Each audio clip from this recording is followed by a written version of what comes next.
c'est la star de la région. On l'appelle la baronne de Guinée. C'est un peu en train de dépasser la maturité, mais c'est encore excellent. Des champs comme celui-ci, il y en a partout autour de Kindia. La ville, située à 160 km de Conakry, est surnommée la cité des agrumes. Mangue, orange, avocat et ananas, tout y pousse.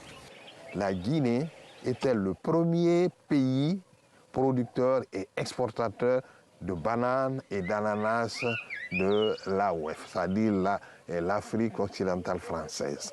La Guinée exportait en ce moment autour de 50 000 tonnes d'ananas frais qui partaient pour l'exportation. Donc vous voyez que c'est une culture qui a fait la prospérité de ce pays. Mais aujourd'hui, la Guinée ne parvient pas à écouler son abondante production. Le marché local est saturé, les pays limitrophes inaccessibles pour cause de pandémie de Covid-19 et ses producteurs sont incapables d'exporter un fruit pourtant de grande qualité vers l'Europe. Dans cet entrepôt partagé, des stocks importants d'engrais fournis par l'État, mais pas une chambre froide. Or, la baronne de Guinée ne se conserve qu'une petite semaine.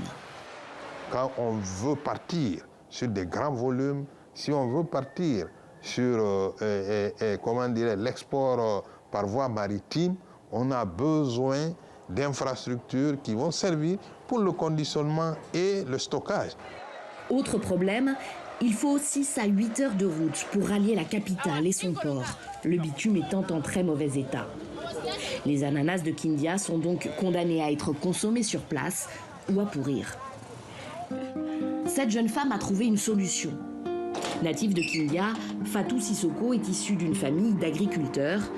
Après ses études, il y a 7 ans, elle s'est lancée dans la production d'ananas séchés. Nous, on a de l'ananas qui est de bonne qualité, c'est la baronne, qui séché garde la même teneur en sucre et en énergie. Ça fait que les gens sont plus tentés à ce jour de consommer l'ananas séché. Alors c'est un marché qui est en train de prendre de l'ampleur aussi localement qu'à l'étranger.